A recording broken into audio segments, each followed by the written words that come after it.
Hi everyone. So first off, I apologize. I can't be in class today. I'm at a professional development uh, day over in Hayfield. So trust me, I'd much rather be with you guys, teaching with you guys, than where I am right now. However, in the meantime, I don't want us to get too far behind. I kind of want to make sure that we continue with our schedule. So just have a little bit of PowerPoint that I wanted to go over with you guys via this method here.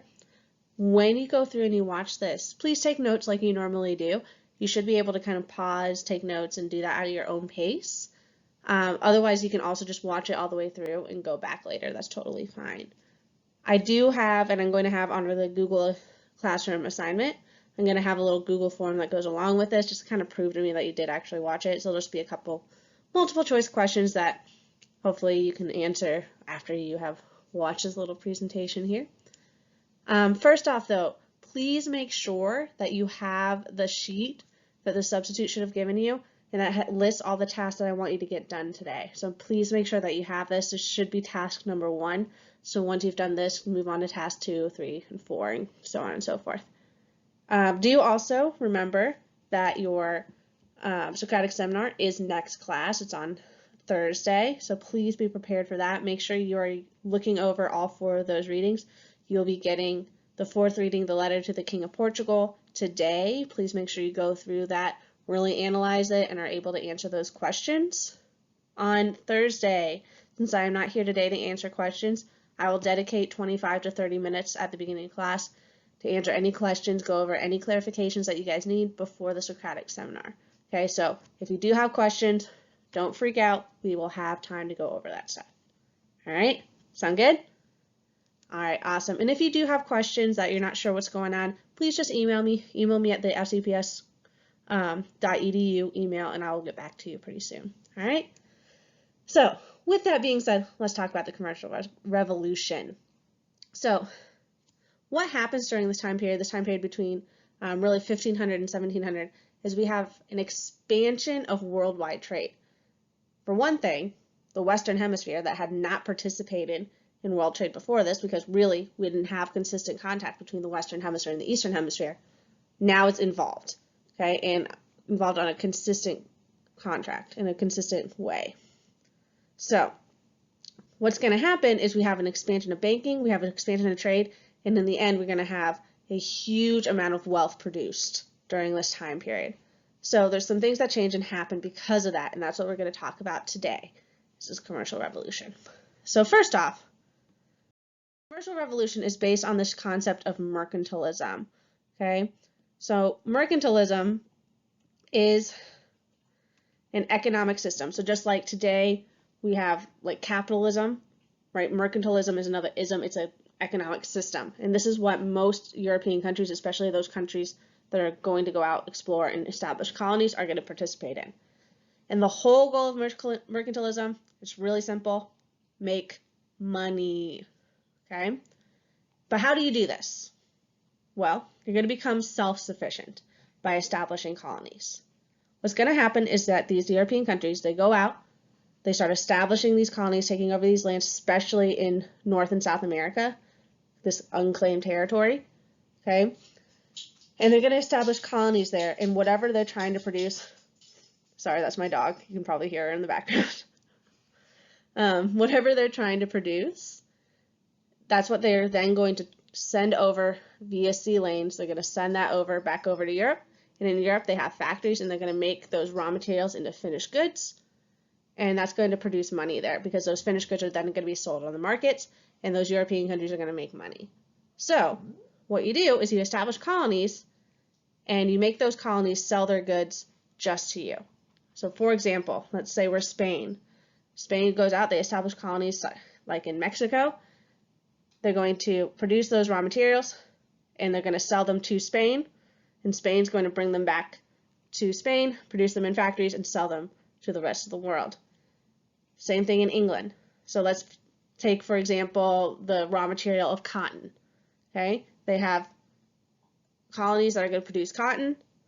They're going to sell that cotton to England, and in England that cotton is going to be made into textiles, things that you make clothes out of, and those textiles are going to be sold throughout Europe and throughout the world, making England money. Does that make sense? So in that regard, England now, because they control those colonies that are producing the cotton, they set the prices. So England is not going to have to pay a whole lot for those raw materials that they then can use in their colonies because they set the prices because they own the colonies. Okay, if you take a look at this little cartoon down here, I think is a really good example. Okay, so here's the mother country. That's usually that European country that it has colonies, and all those colonies are going to produce those materials for them and give them to them. Okay, so it's a great way to make money. Now, in the end, what you want is you want a positive balance of trade. And the balance of trade is the stuff you sell, your exports, minus the stuff you buy. So if you sell more than what you're buying, you have a positive balance of trade. And that's what you want. Okay? So, again, you're producing those things that you can then, that in the colonies, that you then send back to Europe, make into those finished products, thus making a positive balance of trade because you're not buying those raw materials, so you're just taking them from your colonies. Okay? Balance of trade. So just to kind of look here, now this is from 2011 to 2013, so it's a little old now. However, just taking a look here, the red line are imports, the kind of goldish lines are exports in the United States. So imports are the things that we're buying, exports are the things that we're selling. So think about it for a second. Do we have a positive or negative balance trade? And if you said negative, you are correct. We have a very negative balance of trade to the number of about $43 billion negative in the negative there. So we have, in the eyes of mercantilism, we would be a failure. However, our current model of capitalism, that economic system, is a whole lot more complicated than mercantilism, where literally your only goal is to make money. The current system is a lot more complicated, and this balance of trade isn't necessarily a good indicator of how well the economy is doing. That's not really the focus of our current day economy, but just kind of to keep that in mind. All right, another thing that happens during this commercial revolution, this kind of expansion of trade, is we start seeing multinational corporations. And multinational corporations are exactly what they sound. They are companies that do business in multiple countries. So our best example of this is the Dutch East India Company. This is our first multinational corporation. They are a company very, very, very closely associated with the Dutch, the Netherlands, and their government. Okay. However, they are a company that their whole thing is to buy and sell spices. They're going to operate mostly in South Asia, so places like India and the Spice Islands, thus making them a multinational corporation. The Dutch East India Company is going to control most of the trade. By the 1700s, they're going to control most of the trade within South Asia in those kind of Indian Ocean trade routes where you're getting those spices. Okay, so that's very important that these companies, and this is going to be a big factor later on, are basically controlling all trade in this area, okay, making a lot of money. Another thing that is established during this commercial revolution is we start seeing this triangle trade system. So earlier, so last week we talked about that Columbian exchange. In Columbian exchange, you have 2 points, and that's just really a result of consistent contact, that these two areas of the world, the Eastern Hemisphere and the Western Hemisphere, are now in consistent contact with each other, that they're going to exchange products. The triangle trade is an established trade route that has 3 different points to it. So our 3 points, we got the Americas over here, and our specific map is pointing towards the United States, or what will become the United States. Realize that's all the Americas. So this point of the Americas is North and South America, the New World essentially. Okay, and in the New World, you're producing raw materials. So those things are going to be made into other things. So things like sugar, tobacco, cotton, all those things are going to be made into other products. Those products are then shipped along the triangle trade over here to Europe. That's the second point of the triangle trade. And the sugar, tobacco, cotton, those raw materials are going to be made into products over here in Europe. Okay. Those finished products are then going to be sold down here in Africa. And in Africa, they're going to buy those finished products with slaves that are then going to be transported over here to the Americas to work on those plantations and mines producing those raw materials. So you start seeing this established trade route during this time period, this commercial revolution. Okay. Now this portion right here, the leg between Africa and the Americas, that's called the Middle Passage. And the Middle Passage is a very, very, and rightfully so, notorious thing. You got to remember what's being transported on the Middle Passage: enslaved peoples. So not only are these people being forced from their homes, forced to go to the new world, and then once they get there, put into a life of slavery, which are in horrible conditions. This Middle Passage itself has horrible, horrible conditions as well. Okay, you're going to be reading a primary source by a guy named Odawa Ekwano, who experienced the Middle Passage himself and eventually ended up in Virginia, actually. So he's going to talk about the conditions of the Middle Passage within his primary source. He explained this better than I ever could from a personal standpoint, but realize that this Middle Passage, for the people that are transporting the enslaved people, they're trying to make money. They don't really care about conditions. If they lose some, they lose some.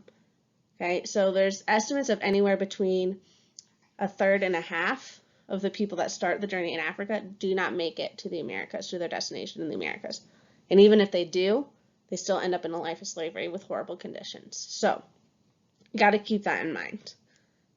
That's going to be kind of our main focus for the rest of the class today, is the Middle Passage and then the experience of slavery within the Americas there that is established because of this new system of the triangle trade.